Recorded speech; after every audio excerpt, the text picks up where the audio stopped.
Praise God, hallelujah. ಕ್ರಿಸ್ತನಲ್ಲಿ ಪ್ರಿಯ ದೇವಜನರೇ, ನಜರೇತಿನ ಯೇಸು ಕ್ರಿಸ್ತನ ನಾಮದಲ್ಲಿ ನಿಮಗೆ ಎಲ್ಲರಿಗೂ ಶುಭವು, ಕೃಪೆಯು, ಸಮಾಧಾನ, ಆಶೀರ್ವಾದ, ಬಿಡುಗಡೆ, ರಕ್ಷಣೆ, ಜಯ, ಅದ್ಭುತ ಉಂಟಾಗಲಿ. ಅಷ್ಟೇ ಅಲ್ಲ ಪ್ರಿಯರೇ, ನಿಮ್ಮ ಜೀವಿತದಲ್ಲಿ ದೇವರು ದೊಡ್ಡ ಕಾರ್ಯ ಮಾಡ್ತಾನೆ. ಆತ ನಂಬಿದವರು ಎಂದಿಗೂ ಆಶಾಭಂಗವಾಗುವುದಿಲ್ಲ ಅಂತ ದೇವರ ವಚನ ಹೇಳ್ತಾ ಇದೆ. ಪ್ರತ್ಯೇಕವಾಗಿ ನಿಮ್ಮಲ್ಲಿ ನಾನು ಕೇಳ್ಕೊಳ್ಳೋದಿಷ್ಟೇ, ದೇವರ ವಾಕ್ಯವನ್ನು ಓದಿರಿ, ಕಲಿಯಿರಿ. ಅಷ್ಟೇ ಅಲ್ಲ, ಅದನ್ನು ಮೆಡಿಟೇಟ್ ಮಾಡಿರಿ, ಧ್ಯಾನಿಸಿರಿ, ಪ್ರಾರ್ಥನೆ ಮಾಡಿರಿ. ನಿಮ್ಮ ಜೀವಿತವು ದೇವರು ಅದ್ಭುತವಾಗಿ ನಡೆಸುವಾತನಾಗಿದ್ದಾನೆ. ಪ್ರಿಯರೇ, ಒಳ್ಳೆ ಕುರುಬ ಈ ಕಾರ್ಯಕ್ರಮಕ್ಕೆ ನಿಮ್ಮನ್ನು ನಾನು ಮತ್ತೊಮ್ಮೆ ಸ್ವಾಗತಿಸ್ತಾ ಇದ್ದೇನೆ. ಖಂಡಿತವಾಗಿ ಒಳ್ಳೆ ಕುರುಬನಾದ ಯೇಸು ಸ್ವಾಮಿ ನಮ್ಮನ್ನು ನಿತ್ಯವೂ ನಡೆಸ್ತಾನೆ. ಅದಕ್ಕೆ ನಾನು ನನ್ನ ಕುರಿಗಳಿಗೋಸ್ಕರ ಪ್ರಾಣವನ್ನು ಕೊಡ್ತೇನೆ, ಅವು ನನ್ನಿಂದ ದೂರ ಹೋಗುವುದೇ ಇಲ್ಲ, ಅಥವಾ ಅವನು ಹೋಗ್ಲಿಕ್ಕೆ ನಾನು ಬಿಡುವುದಿಲ್ಲ, ನಾನು ಅವರನ್ನು ಕಾಯ್ತೇನೆ, ನಡೆಸ್ತೇನೆ ಅಂತ ಹೇಳಿದ ದೇವರು ನಮ್ಮ ಯೇಸು ಸ್ವಾಮಿ ಅವುಗಳಿಗಾಗಿ ಪ್ರಾಣ ಕೊಟ್ಟಿದ್ದ. ಅವರಿಗಾಗಿ ಪ್ರಾಣ ಕೊಟ್ಟ ದೇವರು ಎಂಥ ಅದ್ಭುತ ಸ್ವರೂಪನ ದೇವರು. ಆತನು ಎಂದಿಗೂ ಏನೂ ನಮ್ಮನ್ನು ಕೈ ಬಿಡುವುದಿಲ್ಲ. ಇವತ್ತು ನಾನು ಮಾತನಾಡೋ ವಿಷಯ ಮನುಷ್ಯರು ಸಹಿಸಬಲ್ಲ ಶೋಧನೆ. ಅಂದರೆ ಕೆಲವು ಸಲ ನಾವು ಏನು ಹೇಳ್ತೇವೆ, ಅಯ್ಯೋ ನಮಗೆ ಕಷ್ಟ, ನಮಗೆ ಶೋಧನೆ, ನಮಗೆ ಸಹಿಸ್ಲಿಕ್ಕಾಗಲ್ಲ, ನಮಗೆ ಈ ರೀತಿ ಆಗ್ತದೆ, ಆ ರೀತಿ ಆಗ್ತದೆ ಅಂಥೇಳಿ ನಾವು ಕೆಲವೊಮ್ಮೆ ದೂರುವುದು, ಅಥವಾ ನಮ್ಮ ದೇವರ ಮಕ್ಕಳೊಂದಿಗೆ ಮಾತನಾಡುವುದು, ಅಥವಾ ಸಭೆಯಲ್ಲಿ ಸಾಕ್ಷಿ ಕೊಡುವಾಗ ಹೇಳುವಂಥದ್ದು ನಾವು ಮಾಡ್ತಾ ಇರ್ತೇವೆ. ಖಂಡಿತವಾಗಿ ಇದು ಉತ್ತಮ, ನಾವು ಏನು ಮಾಡುವಂಥದ್ದು ಸಾಕ್ಷಿ ಕೊಡುವುದು. ಆದರೆ ಕೆಲವರು ಈ ಶೋಧನೆ ಅಥವಾ ಈ ಹೋರಾಟದಲ್ಲಿ ಕೆಲವು ಬಲಹೀನರಾಗುವುದುಂಟು, ಅಥವಾ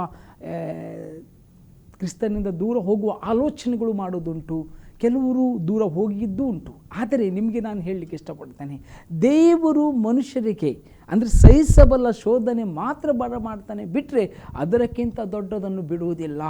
ಈಗ ಒಬ್ಬ ವ್ಯಕ್ತಿಗೆ ಎಷ್ಟು ಭಾರ ಹೊರಲಿಕ್ಕಾಗ್ತದೆ ಅಷ್ಟು ತನಕ ದೇವರು ಆತನಿಗೆ ಕೊಡ್ತಾನೆ, ಬಿಟ್ಟರೆ ಅದಕ್ಕಿಂತ ಜಾಸ್ತಿ ಹೋಗಲ್ಲ. ಅದಕ್ಕೆ ತುಂಬ ಸಲ ನಾವು ಎನ್ಸ್ಕೊಳ್ತೀವಿ, ನನಗೆ ಶೋಧನೆ ಬಂತು. ಆದರೆ ಅಲ್ಲಿ ನೀನು ಗಮನಿಸಬೇಕು, ದೇವರು ನಂಬಿದ್ದಾನೆ, ದೇವರು ತಿಳಿದಿದ್ದಾನೆ, ಅದು ನೀನು ಜಯಿಸ್ತಿ ಅಂತ. ನಿನಗೆ ಹೋರಾಟ ಉಂಟು, ಕಷ್ಟ ಉಂಟು ಅಂತ ಹೇಳಿದ ಕೂಡಲೇ ಕುಗ್ಗುವಂಥದ್ದಲ್ಲ, ಅದು ದೇವರು ನಂಬಿದ್ದಾನೆ. ನನ್ನ ಮಗನು, ನನ್ನ ಮಗಳು, ನನ್ನ ಸಭೆ ಇದನ್ನು ಜಯಿಸ್ತದೆ, ಇದಕ್ಕೆ ಕ್ಯಾರ ಮಾಡುವುದಿಲ್ಲ, ಇದಕ್ಕೆ ಹೆದರುಕೊಳ್ಳುವುದಿಲ್ಲ. ಅದಕ್ಕೆ ಪೇತ್ರನಿಗೆ ಯೇಸು ಸ್ವಾಮಿ ಹೇಳ್ತಾನೆ, ಪೇತ್ರನೇ ಎಚ್ಚರವಾಗಿರು, ಸೈತಾನನ್ನು ನಿನ್ನನ್ನು ಗಾಳಿಸಬೇಕಂತ ಹೇಳಿ, ನಿನ್ನನ್ನು ಶೋಧಿಸಬೇಕಂತ ಹೇಳಿ ನನ್ನಲ್ಲಿ ಏನು ಮಕ್ಕಳು ಕೇಳ್ಕೊಂಡಿದ್ದಾನೆ, ನನ್ನಲ್ಲಿ ಪರ್ಮಿಷನ್ ಕೇಳ್ಕೊಂಡಿದ್ದಾನೆ, ನಿನ್ನನ್ನು ನಾನು ಪರಿಶೋಧನೆಗೆ ನಡೆಸ್ತೇನೆ ಅಂಥೇಳಿ. ನೀನು ಎಚ್ಚರಿಕೆವಾಗಿರು, ನಾನು ನಿನಗೋಸ್ಕರ ಪ್ರಾರ್ಥನೆ ಮಾಡಿದ್ದೇನೆ ಅಂತ. ಅದಕ್ಕೆ ಪ್ರಿಯ ದೇವ ಮಕ್ಕಳೇ, ಪೇತ್ರನಿಗೆ ಬರುವಾಗ ಪೇತ್ರನು ಅಲ್ಪವಾಗಿ ಜಾರಿದರೂ ಕೂಡ ನಂತರ ಆತನು ದೇವರ ಕಡೆಗೆ ಪರಿಪೂರ್ಣವಾಗಿ ಬಂದನು. ಅದರ ನಂತರ ಅವನ ಯಾತ್ರೆಯೇ ಬೇರೆ, ಅವನ ಸೇವೆಯೇ ಬೇರೆ. ಅಷ್ಟೇ ಅಲ್ಲ, ಅವನಿಗೆ ಬಂದಂಥ ಹೋರಾಟಗಳಲ್ಲಿ ಅಥವಾ ಆ ಮರಣದ ಒಂದು ಕಷ್ಟ ಇರುವಾಗಲೂ ಆತನು ಭಯಪಡಲಿಲ್ಲ. ಅದಕ್ಕೆ ಇವತ್ತು ನಾನು ಹೇಳಿದಿಷ್ಟೇ, ಮನುಷ್ಯರು ಸಹಿಸಬಲ್ಲ ಶೋಧನೆ, ನೀನು ಸಹಿಸಬಲ್ಲ ಶೋಧನೆ ಈ ಲೋಕದಲ್ಲಿ ಇರುವ ತನಕ ನಿನಗೆ ಇರಬಹುದು, ಅದಕ್ಕಿಂತ ದೊಡ್ಡದು ನಿನಗೇನು ಬರಲ್ಲ. ಅದಕ್ಕೆ ಯಾಕಂದರೆ ದೇವರಿಗೆ ಗೊತ್ತುಂಟು, ತನ್ನ ಸಭೆ, ತನ್ನ ಮಕ್ಕಳು ಇದನ್ನು ಜಯಿಸ್ತಾರೆ ಅಂಥೇಳಿ. ಈಗ ನಾನು ಒಂದು ವಚನ ಓದುವುದಕ್ಕಿಂತ ಮುಂಚೆ ಒಂದು ಸಣ್ಣ ಪ್ರಾರ್ಥನೆ ಮಾಡೋದಕ್ಕಾಗಿ ಹೋಗ್ತೇನೆ. ತಂದೆ ದೇವರೇ, ನಿನಗೆ ಸ್ತೋತ್ರವಾಗಲಿ. ಇವತ್ತು ಮಾತನಾಡು ಸ್ವಾಮಿ, ಯಾವ ವಿಷಯದಲ್ಲಿ ನೀನು ಪ್ರಕಟಿಸಪಡಬೇಕು, ಯಾವ ವಿಷಯದಲ್ಲಿ ನೀನು ಹೇಳಬೇಕಂತ ಕರ್ತನೆ, ನಿನ್ನ ವಾಕ್ಯವು ಯೇಸು ಕ್ರಿಸ್ತನ ನಾಮದಲ್ಲಿ ಪ್ರಕಟವಾಗಲಿ. ನಿನ್ನ ಚಿತ್ತಕ್ಕೂ ನಿನ್ನ ರಾಜ್ಯಕ್ಕೂ ವಿರುದ್ಧವಾದ ಸಂಗತಿಗಳು ನಾನು ತಿರಸ್ಕರಿಸ್ತಿದ್ದೇನೆ. ನಜರೇತಿನ ಯೇಸು ಕ್ರಿಸ್ತನ ನಾಮದಲ್ಲಿ ಪರಿಶುದ್ಧವಾದದ್ದು, ಮಾನ್ಯವಾದದ್ದು ನಿನ್ನ ವಾಕ್ಯಕ್ಕೂ ನಿನ್ನ ರಾಜ್ಯಕ್ಕೂ ಮಹಿಮೆ ತರುವಂಥ ಮಾತುಗಳು ನನ್ನ ಬಾಯಿಂದ ಪವಿತ್ರಾತ್ಮ ದೇವ ಹೊರಡಿಸು. ನೀನು ಸಹಾಯ ಮಾಡು, ನಿನ್ನ ಸಹಾಯದಿಂದ ನಮ್ಮನ್ನು ನಡೆಸು. ಘನತೆ, ಪ್ರಭಾವಮಾನ, ಮಹಿಮೆಗೆ ಸಲ್ಲಿಸ್ತೇನೆ. ಯೇಸುವಿನ ನಾಮದಲ್ಲಿ ಬೇಡಿದ್ದೇನೆ ಜೀವಳ ತಂದೆ, ಆಮೇನ್. Praise God. ದೇವರು ನಮಗೆ ಸ್ತೋತ್ರವಾಗಲಿ. 1 ಕೊರಿಂಥ 10ನೇ ಅಧ್ಯಾಯ ಅಲ್ಲಿ 13ನೇ ವಚನ. 1 ಕೊರಿಂಥ 10ನೇ ಅಧ್ಯಾಯ 13ನೇ ವಚನ. ಮನುಷ್ಯರು ಸಹಿಸಬಹುದಾದ ಶೋಧನೆಯೇ ಹೊರತು ಬೇರೆ ಯಾವುದೂ ನಿಮಗೆ ಸಂಭವಿಸಲಿಲ್ಲ. ದೇವರು ನಂಬಿಗಸ್ತನು, ನಿಮ್ಮ ಶಕ್ತಿಯನ್ನು ಮೀರುವ ಶೋಧನೆಯನ್ನು ನಿಮಗೆ ಬರಗೂಡಿಸದೆ ನೀವು ಅದನ್ನು ಸಹಿಸುವುದಕ್ಕೆ ಶಕ್ತರಾಗುವಂತೆ ಶೋಧನೆಯಾಗುತ್ತಲೇ ತಪ್ಪಿಸಿಕೊಳ್ಳುವ ಮಾರ್ಗವನ್ನು ಸಿದ್ಧ ಮಾಡುವನು. ನೋಡಿ, ದೇವರು ಅಂತ ಹೇಳಿ ಇಲ್ಲಿ ಹೇಳ್ತಿದೆ, ನಿಮಗೆ ಸಹಿಸಬಹುದಾದ ಶೋಧನೆ ಬಿಟ್ಟರೆ ಅದಕ್ಕಿಂತ ಮೇಲೆ ನಿಮಗೆ ಹೊರಿಸುವುದಿಲ್ಲ ಅಂತ ವಚನ ಇದೆ. ಮನುಷ್ಯರು ಸಹಿಸಬಹುದಾದ ಶೋಧನೆ ಹೊರತು ಬೇರೆ ಯಾವುದು ನಿಮಗೆ ಸಂಭವಿಸುವುದಿಲ್ಲ. ದೇವರು ನಂಬಿಗಸ್ತನು. ನಿಮಗೆ ಶಕ್ತಿಯನ್ನು ಮೀರುವ ಅಥವಾ ನಿಮ್ಮ ಶಕ್ತಿ ಮೀರುವ ಶೋಧನೆಯನ್ನು ನಿಮಗೆ ಬರಗೂಡಿಸದೆ ನೀವು ಅದನ್ನು ಸಹಿಸುವುದಕ್ಕೆ ಶಕ್ತರಾಗುವಂತೆ. ಅಂದರೆ ಇಲ್ಲಿ ಹೇಳ್ತಾ ಇದ್ದೇನೆ, ಶೋಧನೆ ಇಲ್ಲ, ಕಷ್ಟ ಇಲ್ಲ ಅಂತ ಹೇಳ್ತಾ ಇಲ್ಲ, ಅದು ಬರಬಹುದು. ಆದರೆ ದೇವರು ಅದು ಮಿತಿ ಮೀರಿ ಅಲ್ಲ, ಅದು ನೀನು ಹೊತ್ತುಕೊಂಡು ಹೋಗಲಿಕ್ಕೆ ಶಕ್ತನಾಗಿರುವುದಕ್ಕೆ. ಈಗ ನಾನು ನಿಮಗೆ ಎಕ್ಸಾಂಪಲ್ ಹೇಳಲಿಕ್ಕೆ ಇಷ್ಟಪಡ್ತೇನೆ. ಇಸ್ರಾಯೇಲರು ಎಲ್ಲಿದ್ದರು, ಫರೋವನ ಒಂದು ಗುಲಾಮದಲ್ಲಿದ್ದರು. ಆ ರೀತಿಯಾದ ಶೋಧನೆಗಳು ಬರಲ್ಲ. ಆ ರೀತಿಯಾಗಿ ಅವರಿಗೆ ಬಂದ ರೀತಿಯಲ್ಲಿ ನಮಗೆ ಇಲ್ಲಿಯ ತನಕ ಬಂದಿಲ್ಲ. ಯಾಕಂದರೆ ಆ 430 ವರ್ಷಗಳಲ್ಲಿ ಅವರು ಸಹಿಸಿದ ಕಷ್ಟಗಳು ಅದು ಹೇಳಲಿಕ್ಕೆ ಸಾಧ್ಯ ಇಲ್ಲ. ಅಂಥ ಘನಘೋರವಾದ ಕಷ್ಟ, ಘನಘೋರವಾದ ಶೋಧನೆ. ಆದರೆ ಅವರು ದೇವರನ್ನು ಮರೆ ಇಡುವಾಗ ದೇವರು ಅವರನ್ನು ಅಲ್ಲಿಂದ ಬಿಡಿಸುವಾಗ ಹೀಗೆ ಬಿಡಿಸಲಿಲ್ಲ, ಅವರಿಗೆ ಬರಬೇಕಾದ ಮಜೂರಿಯನ್ನು ಕೊಟ್ಟು ಕಳಿಸಿದನು. ಯಾವ ರೀತಿ? ಎಲ್ಲ ಐಗುಪ್ತ್ಯರ ಚಿನ್ನ ಆಭರಣಗಳು ಅವರು ಕೇಳುವಾಗ ಅವರೆಲ್ಲರೂ ಅದನ್ನು ಕೊಟ್ಟರಂತೆ. ನೋಡಿ, ದೇವರ ಮಕ್ಕಳೇ, ದೇವರು ಎಂದಿಗೂ ನಮ್ಮ ಸಾಲವನ್ನು ಇಟ್ಟುಕೊಳ್ಳುವುದಿಲ್ಲ. ಆದರೆ ಇಲ್ಲಿ ನೋಡಿ, ಅವರು ಕಷ್ಟಕ್ಕೆ ಹೋಗಿದ್ದಾರೆ, ಆದರೆ ಅದನ್ನು ಜಯಿಸುವಂತೆ ದೇವರು ಅಲ್ಲಿ ಮಾರ್ಗವನ್ನು ತೆರೆದನು. ಅವರ ಪ್ರಾರ್ಥನೆಗೆ ಜಯ ಕೊಡು. ಅಂಥ ಕಷ್ಟ, ಅಂಥ ಶೋಧನೆ ನಮಗೆ ಬಂದಿದೆ ಅಂತ ನಾನು ಹೇಳಲ್ಲ. ಆದರೆ ಆ ಒಂದು ಪರಿಸ್ಥಿತಿಯಲ್ಲೂ ದೇವರು ಏನು ಮಾಡಿದ್ದಾನೆ, ಅವರನ್ನು ಬಿಡಿಸಿದನು. ಅಷ್ಟೇ ಅಲ್ಲ, ದೇವರು ಏನು ಮಾಡಿದರು, ಇವರು ನಿನ್ನೂ ಬಲಪಡಿಸಬೇಕು. ಇವರಿಗೆ ಒಂದು ಬಿಡುಗಡೆ ಆಯಿತು. ಸುಮಾರು 33 ಲಕ್ಷ ಜನರು ಇರಬಹುದು, ಹೆಚ್ಚಿನವರು ಇರ್ಬೋದು, ಕಡಿಮೆ ಇರ್ಬೋದು. ನನಗೆ ಆ ಲೆಕ್ಕ ಒಂದು ಅಂದಾಜಿಗಾಗಿ ಇಟ್ಟುಕೊಳ್ಳುವ 33 ಲಕ್ಷ ಜನರು ಆ ಮೋಶೆ ಮತ್ತು ಆರೋನ್ ಅವರು ಕರ್ಕೊಂಡು ಹೋಗ್ತಾ ಇದ್ದಾರೆ. ಕರ್ಕೊಂಡು ಹೋಗುವಾಗ ದಾರಿಯನ್ನು ದೇವರು ಅರಣ್ಯ ಮಾರ್ಗವಾಗಿ ಅವರನ್ನು ಕರ್ಕೊಂಡು ಹೋಗಲಿಕ್ಕೆ. ಆವಾಗ ಕರೆದುಕೊಂಡು ಹೋಗ್ತಾ ಇರುವಾಗ ಅವರಿಗೆ ಮೊದಲು ಸಿಕ್ಕಿದ್ದು ಕೆಂಪು ಸಮುದ್ರ. ಅಲ್ಲಿ ಮತ್ತೆ ದಾರಿನೇ ಇಲ್ಲ, ಅಲ್ಲಿ ಜಾಗನೇ ಇಲ್ಲ, ಅಲ್ಲಿ ಅವರಿಗೇನಿಲ್ಲ, ಅಲ್ಲಿ ಅವರಿಗೆ ಒಂದು ಜಯದ ಒಂದು ಮಾರ್ಗ ಇಲ್ಲವೇ ಇಲ್ಲ. ಅವರಿಗೆ ಮತ್ತೆ ನಮ್ಮದು ಆಯಿತು, ಮರಣವೇ ಅಂತ್ಯ, ಇನ್ನು ಮುಗೀತು. ಯಾಕಂದರೆ ಇವರ ಕೈಯಲ್ಲಿ ಬರ್ಜಿ ಆಗಲಿ, ಕತ್ತಿ ಆಗಲಿ, ಅಥವಾ ಇವರಲ್ಲಿ ಯಾರು ಲೀಡರ್ ಆಗಲಿ, ಅರಸನಾಗಲಿ, ಮಂತ್ರಿ ಆಗಲಿ, ಅಥವಾ ಶತಾಧಿಪತಿಗಳಾಗಲಿ, ಅಥವಾ ಯಾವ ರೀತಿಯ ಸೈನಿಕನು ಅಲ್ಲಿ ಇರಲಿಲ್ಲ.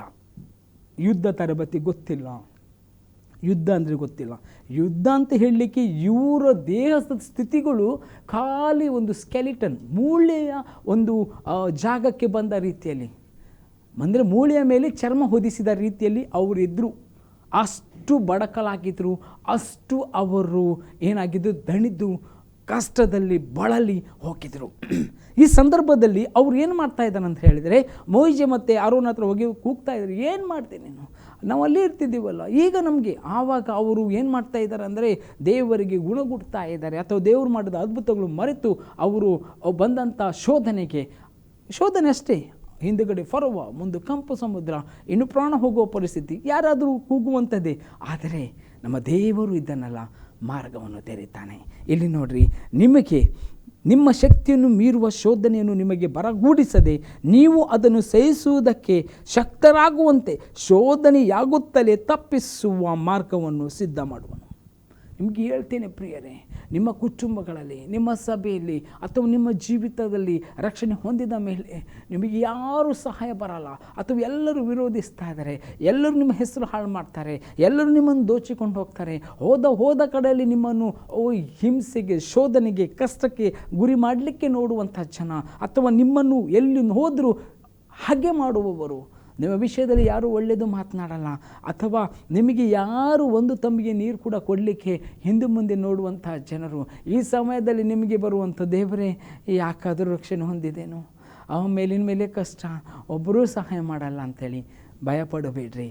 ದೇವರು ನಿಮಗೆ ಶೋಧನೆಯಾಗುತ್ತಾ ಇರುವಾಗಲೇ ಮಾರ್ಗವನ್ನು ತೆರೀತಾನೆ. ಒಬ್ಬರು ದೊಡ್ಡ ಸೇವಕರು ಇದ್ದರು, ಅವ್ರು ಹೇಳುವುದು, ದೊಡ್ಡ ರೀತಿಯಲ್ಲಿ ಅವರಿಗೆ ಶೋಧನೆ ಆದ ಕೂಡಲೇ ಭಯಂಕರ ಕುಗ್ಗಿ ಹೋಗ್ತಾ ಇರುವುದಂತೆ. ಆದರೆ ಅವರು ಹೆಂಡತಿ ಬಂದು ಹೇಳುವುದಂತೆ ಅವರಿಗೆ, ಕುಗ್ಗಿ ಹೋದ, ಶೋಧನೆ ಆಯಿತು, ಈಗ ನೆಕ್ಸ್ಟ್ ನಮಗೊಂದು ಪ್ರಮೋಷನ್ ಇದೆ ಅಂತ. ನೆಕ್ಸ್ಟ್ ನಮ್ಗೆ ಏನೋ ಒಂದು ದೇವರು ಇಟ್ಟಿದ್ದಾನೆ, ಯಾಕಂದರೆ ಈ ರೀತಿ ಬರಬೇಕಾದ್ರೆ ಏನಾದರೂ ದೇವರು ಮಹಿಮೆಯ ಕಾರ್ಯ ಮಾಡ್ತಾನಂತ ಹೇಳಿಕೊಂಡು ಅವರ ಪತ್ನಿ ಬಂದು ಅವರಿಗೆ ಹೇಳುವಾಗ ಅವರಿಗೆ ಉತ್ತೇಜನ ಆಗ್ತಿತ್ತು. ಆದರೆ ಅಂಥ ಶೋಧನೆ, ಅದೇ ರೀತಿಯಾಗಿ ಆ ಶೋಧನೆ ದಾಟಿ ಹೋಗುವಾಗಲೇ ತಂದೆ ದೇವರು ಮಾರ್ಗ ತೆರೆಯುವ ರೀತಿ ಇದೆಯಲ್ಲ, ಭಯಂಕರವಾದದ್ದು, ಆಶೀರ್ವಾದದಾಯಕವಾದದ್ದು, ಅದು ಜಯ ಕೊಡುವಂಥದ್ದು. ಆವಾಗ ನಮಗೆ ಒಂದು ಸಂತೋಷ, ಯಾಕಂದರೆ ಈ ಕಷ್ಟದಿಂದ, ಈ ಒಂದು ಹೋರಾಟದಿಂದ ನಾನು ಯಪ್ಪ ಎಷ್ಟು ದೇವರು ಹೇಗೆ ನನ್ನನ್ನು ತಪ್ಪಿಸಿದಾನಂಥೇಳಿ ನೋಡಿ. ಅದಕ್ಕೆ ಒಂದು ಎಕ್ಸಾಂಪಲ್ ಆಗಿ ನೋಡಿ, ಇದು ವೆರಿ ವೆರಿ ಇಂಪಾರ್ಟೆಂಟ್. ಈಗಿನ ಕಾಲದಲ್ಲಿ ವಿಶ್ವಾಸಿಗಳೇ, ದೇವರ ಮಕ್ಕಳೇ, ದೇವಸೇವಕರೇ, ಸುಲಭ ಇಲ್ಲ, ಶೋಧನೆಗಳು, ಹೋರಾಟಗಳು ಉಂಟು. ಆದರೆ ಕುಗ್ಗಬೇಡ್ರಿ, ದೇವರು ಮಾರ್ಗವನ್ನು ತೆರೀತಾನೆ. ನಿಮ್ಮ ಎದುರುಗಡೆ ದೊಡ್ಡ ಬೆಟ್ಟ ಇರಬಹುದು, ಅದು ಮೇಣದಂತೆ ಕರಗಿ ಹೋಗ್ತದೆ. ಬೆಟ್ಟಗಳು ಇರಬಹುದು, ಅಥವಾ ಫರೋನು ಇರಬಹುದು, ಅವು ಗೋಲ್ಯಾತ ಇರಬಹುದು, ಅವು ಎಲ್ಲ ಅಧಿಕಾರಿಗಳು ಇರಬಹುದು. ಆದರೆ ಒಂದು ಮಾತ್ರ ಸತ್ಯ, ದೇವರು ಏನು ಮಾಡ್ತಾನೆ ಅಂದರೆ, ನೀವು ಅದನ್ನು ಸಹಿಸುವುದಕ್ಕೆ ಶಕ್ತರಾಗುವಂತೆ ಶೋಧನೆಯಾಗುತ್ತಲೇ ತಪ್ಪಿಸಿಕೊಳ್ಳುವ ಮಾರ್ಗವನ್ನು ಸಿದ್ಧ ಮಾಡುವನು. The right time god will open the door. ಆತನು ಮಾರ್ಗಗಳನ್ನು, ಬಾಗಿಲನ್ನು ತೆರೀತಾನೆ ಸರಿಯಾದ ಸಮಯಕ್ಕೆ. ಈಗ ನೀನು ನಿನ್ನ ಜೀವಿತದಲ್ಲಿ ಬಹಳ ಒಂದು ಹೋರಾಟದಲ್ಲಿ ಹೋಗ್ತಾ ಇದ್ದೆ. ಸಾಲೆ ಎಂಬ ಹೋರಾಟ ಇರಬಹುದು, ಕಠಿಣ ಎಂಬ ಹೋರಾಟ ಇರಬಹುದು, ಜನರು ತಿರಸ್ಕರಿಸೋ ಹೋರಾಟ ಇರಬಹುದು, ಅಥವಾ ನನಗೆ ಜೀವಿತ ಬೇಡ, ಯಾವ ರೀತಿಯಲ್ಲಿ ಸಮಸ್ಯೆ ನನಗೆ ಗೊತ್ತಿಲ್ಲ.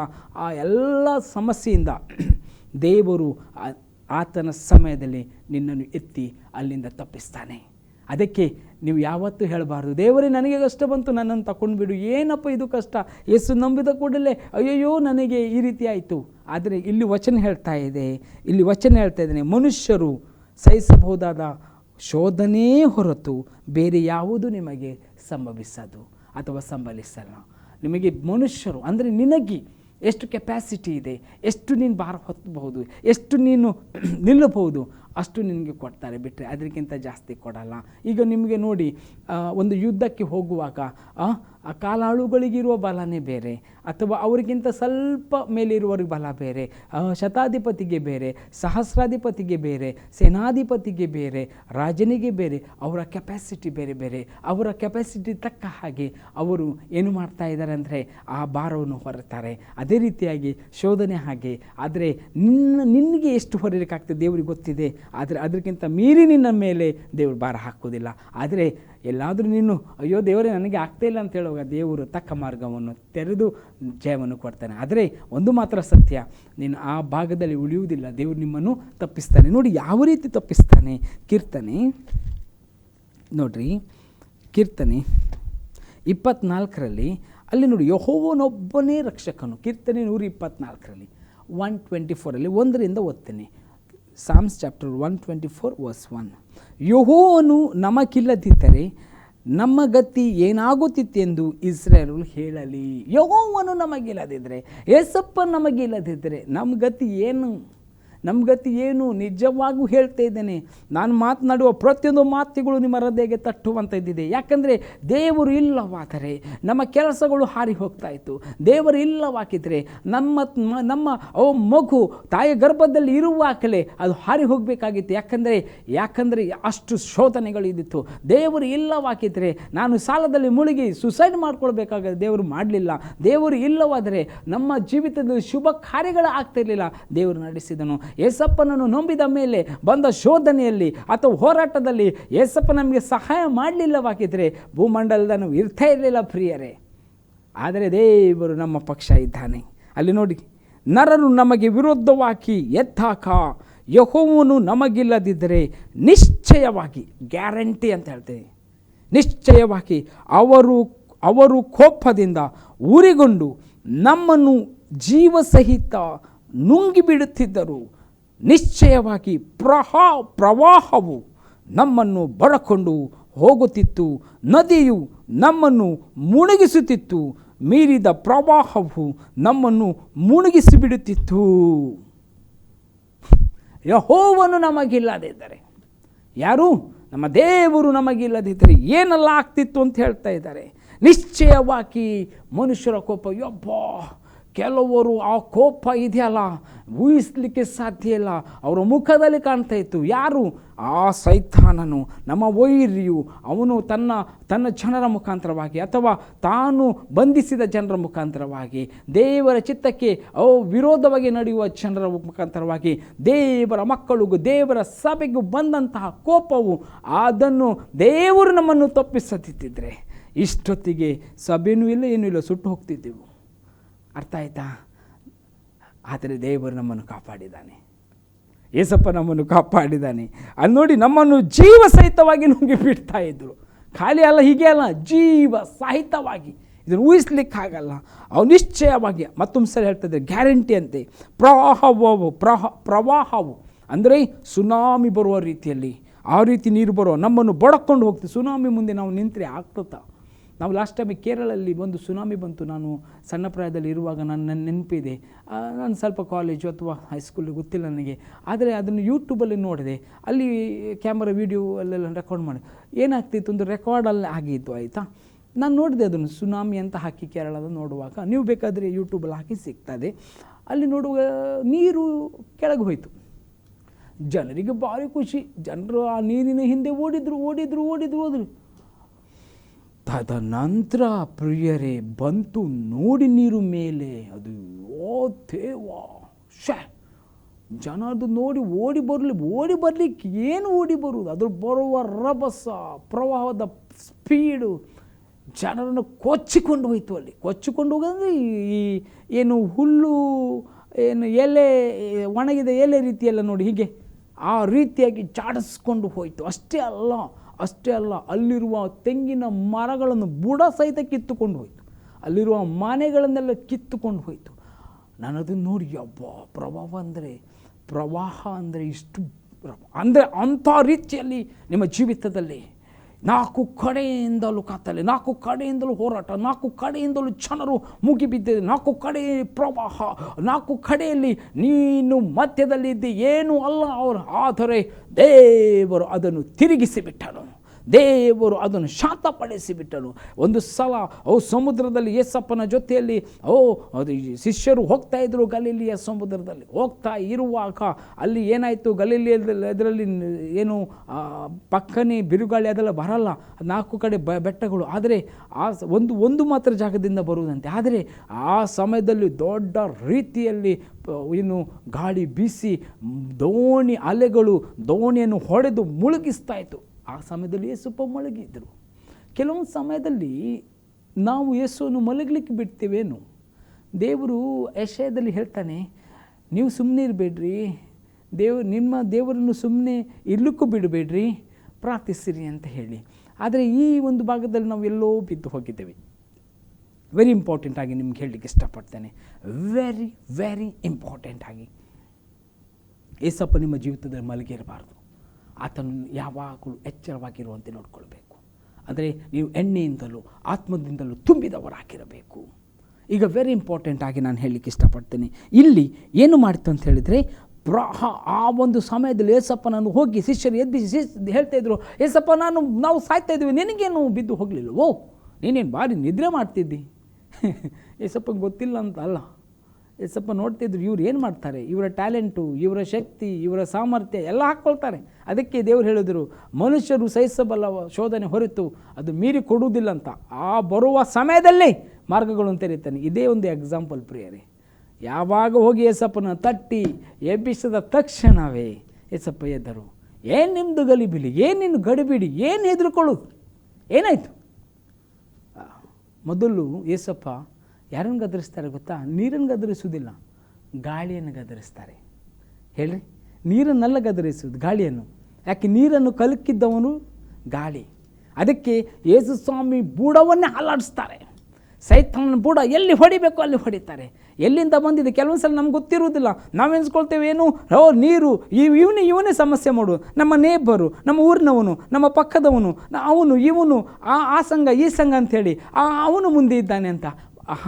ಅವರು ಇರುವುದಿಲ್ಲ. ಅವರನ್ನು ಕಲಕಿದವರು ಇರ್ತಾರೆ, ಅವರನ್ನು ಪ್ರಚೋದನೆ ಮಾಡಿದವರು ಇರ್ತಾರೆ, ಅವರನ್ನು ಏನು ಮಾಡಿದವರು ಇರ್ತಾರೆ, ಅವರನ್ನು ಚೆಕ್ ಮಾಡಿ ಕಳಿಸಿದವರು ಇರ್ತಾರೆ.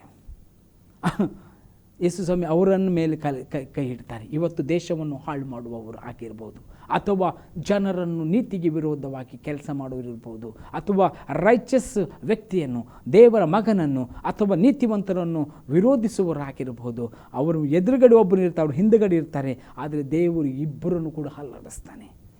ಶಾಂತನಾಗು, ಚುಪ್, ಮೊರೆಯಬೇಡ ಅಂತ ಹೇಳಿ ದೇವರು ಶಾಂತಪಡಿಸ್ತಾನೆ. ದೊಂಬಿಯನ್ನು ಶಾಂತಪಡಿಸ್ತಾನೆ. ನಿಮ್ಮ ಜೀವಿತದಲ್ಲಿ ಯಾವುದೇ ದೊಂಬಿ ಇರಬಹುದು, ಯಾವ ರೀತಿಯ ಸಮಸ್ಯೆ ಇರ್ಬೋದು, ಒಂದು ಮಾತ್ರ ಸತ್ಯ, ದೇವರು ನಿಮ್ಮನ್ನು ಎಂದಿಗೂ ಕೈ ಬಿಡಲ್ಲ. ನಿನ್ನನ್ನು ಹೊರಬಹುದಾದಂಥ ಶೋಧನೆ ಬಿಟ್ಟರು ಅದಕ್ಕಿಂತ ನಿನ್ನನ್ನು ಮುಳುಗಿಸಿ ನಾಶ ಮಾಡುವಂಥದ್ದಲ್ಲ. ಯೇಸಪ್ಪನ ವಚನ ಕೂಡ ಇದೆ. ನಾನು ಅದನ್ನು ಓದಿಕೊಳ್ಳೋ ಮುಂಚೆ ಇದನ್ನು ಕೀರ್ತನೆಯನ್ನು ಓದಿ ನಾನು ನಿಲ್ಲಿಸ್ತೇನೆ. ಅಲ್ಲಿ ಯೆಹೋವನಿಗೆ ಕೊಂಡಾಟವಾಗಲಿ, ಆತನು ನಮ್ಮನ್ನು ಅವರ ಹಲ್ಲುಗಳಿಗೆ ಕೊಳ್ಳೆ ಕೊಡಲಿಲ್ಲ. ನಮ್ಮ ಜೀವವನ್ನು ಬೇಟೆಗಾರನ ಬಲೆಯಿಂದ ತಪ್ಪಿಸಿಕೊಂಡ ಪಕ್ಷಿಯಂತಿದೆ. ಪಕ್ಷಿ ಬಲೆಯಲ್ಲಿ ಸಿಕ್ಕಿದೆ, ಅದರಿಂದ ತಪ್ಪಿಸಿ ಬಂದರೆ ಹೇಗಿರ್ಬೋದು, ಅದೇ ರೀತಿ ನಿಮ್ಮ ಜೀವಿತವಾಗಿತ್ತು.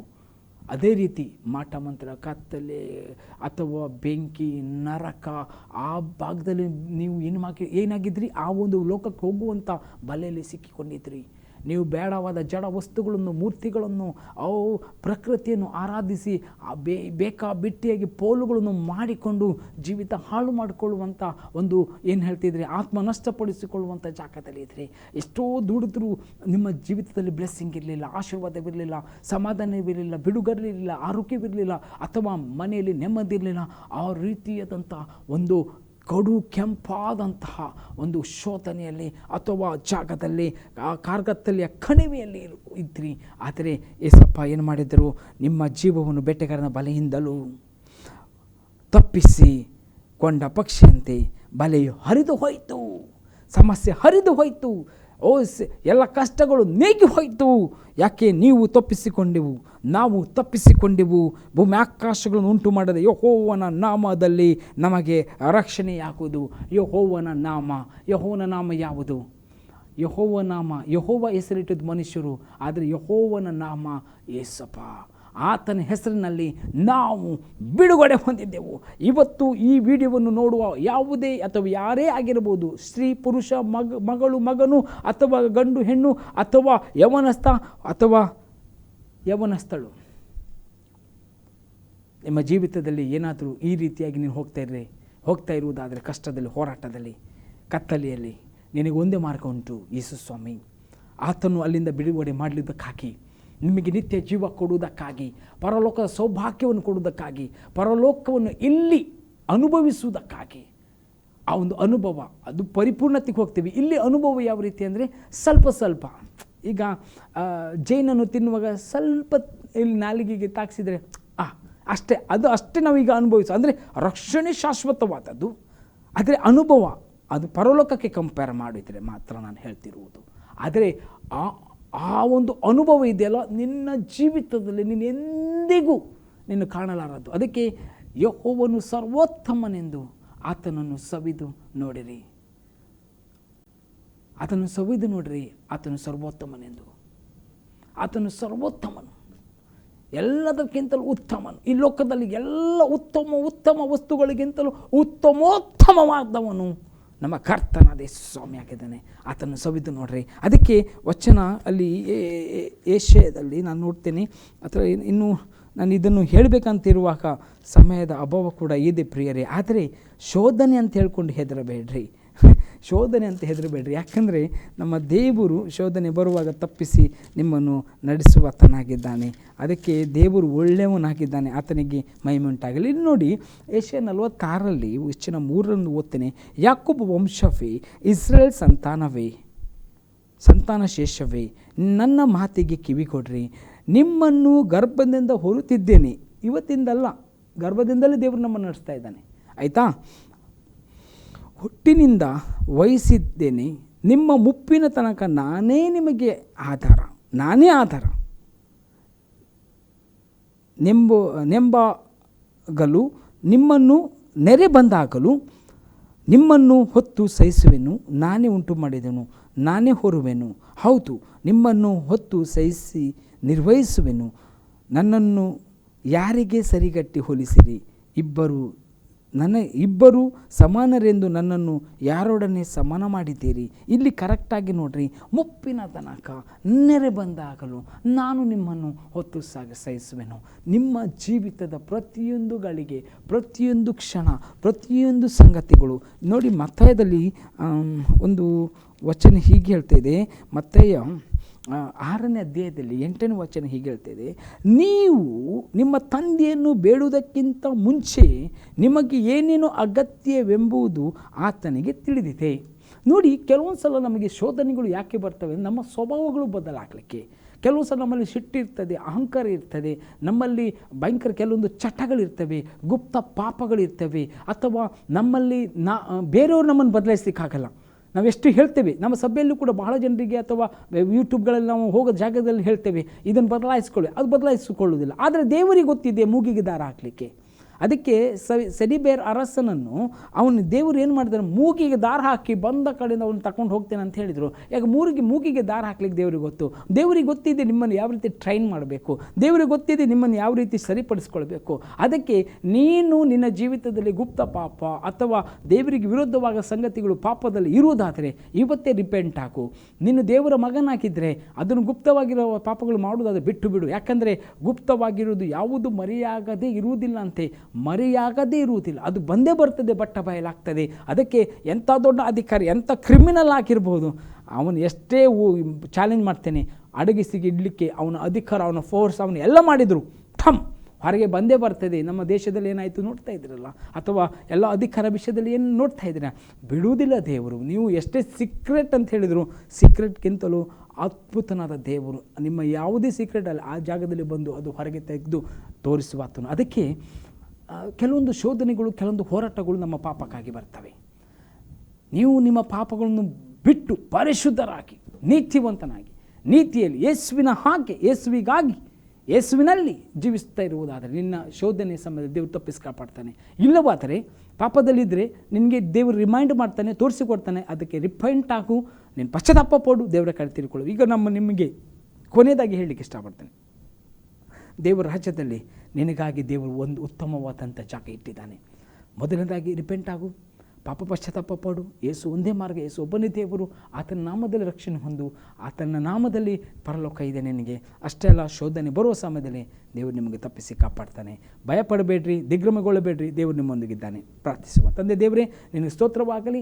ಇವತ್ತಿನ ಸಂದೇಶ ನೀನು ನಮಗೆ ಸಹಿಸಬಲ್ಲಾದಂತಹ ಶೋಧನೆ ಹೊರತು ಬೇರೆ ಕೊಡುವುದಿಲ್ಲ ಅಂತ ಹೇಳಿದ್ದಕ್ಕಾಗಿ ಸ್ತೋತ್ರ.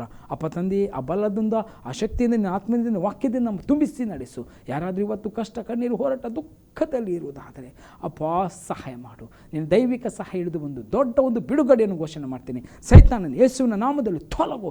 ಬಿರುಗಾಳಿಯೇ, ಯೇಸುವಿನ ನಾಮದಲ್ಲಿ ಶಾಂತವಾಗು. ಮೊರೆಯಬೇಡ. ನಿನ್ನ ಯೇಸುವಿನ ನಾಮದಲ್ಲಿ ಈ ಜನರನ್ನು, ಸಭೆಯನ್ನು, ಯಾರು ದೇವರ ಮಗನಾಗಿ ಮಗಳನ್ನು ಬಿಟ್ಟು ತೊಲಗುವಂತ ಗದರಿಸ್ತೇನೆ. ಯೇಸುವಿನ ನಾಮದಲ್ಲಿ ಪ್ರತಿಯೊಬ್ಬರಿಗೆ ಶುಭವು, ಕೃಪೆಯು, ಆಶೀರ್ವಾದ, ಸಮಾಧಾನ ಉಂಟಾಗಲಿ. ಘನತೆ, ಪ್ರಭಾವ, ಮಾನ, ಮಹಿಮೆ ಸಲ್ಲಿಸ್ತೇನೆ. ಯೇಸು ನಾಮದಲ್ಲಿ ಬೇಡಿದ ಜೋಳ ತಂದೆ, ಆಮೇನ್. Praise God.